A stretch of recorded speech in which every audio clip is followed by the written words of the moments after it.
Anyone struggling with an addiction may have certain fears or concerns that would understandably cause hesitation before seeking help. Well, here to break down 5 misconceptions about treatment is Peter Latondra, CEO of Clinical Services of Rhode Island, along with Patrick Downs, treatment consultant. Good morning, Peter. Welcome back.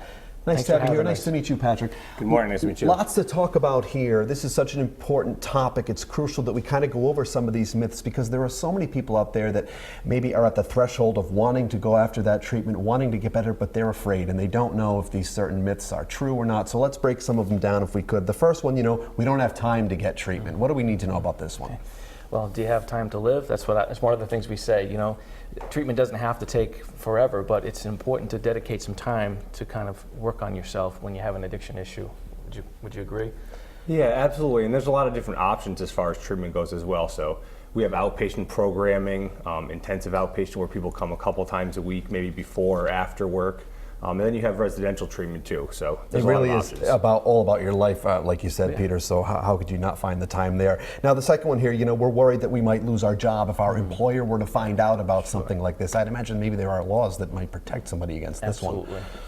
I mean, now we have the Family Medical Leave Act, and people also can do temporary disability if their physician feels that they need time off from work. So there's a lot of things that can protect people when they get treatment. Sure. And the third one here, privacy will be at risk. Someone could find out about something like this. I want to keep it quiet. I want to be covert about this because certainly I'm struggling. I'm trying to get better. I'm going through this and I just would like to keep it private. So this one here.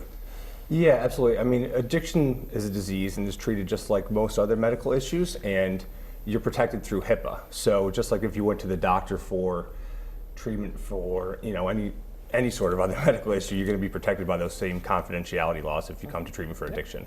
Yeah, some people, when they seek treatment, they'll do it locally, and some people really want more privacy, so they might go out of state and go to another area to do that. So. There's really a multitude of options certainly there. And let's talk family and friends. I mean, we may think we're letting them down. They're going to be upset with us. I can't possibly face them. That's a difficult one, I'd imagine, to deal with. I mean, most of the time when we see people, the family and the friends, they're the ones that are pushing people to get into treatment. So they're very on board with them getting help. I mean, I can't say I met a lot of families that were disappointed that someone sought help. So that definitely is a misconception.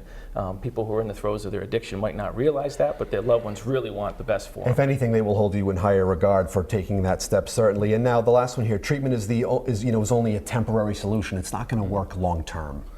So treatment is definitely the first step in the process. So we get people in, we get them stabilized medically, we treat their underlying issues, and then we build a long-term treatment plan for them that includes outpatient care, community support meetings, family support meetings. So there's a whole lot that comes along with it. Yeah, it's the first step towards recovery. That's how we view it. Recovery can be a lifelong process of growth and development, and treatment is the beginning. A 1,000-mile journey starts with a single step. Absolutely. It really does. Peter, thank you very much.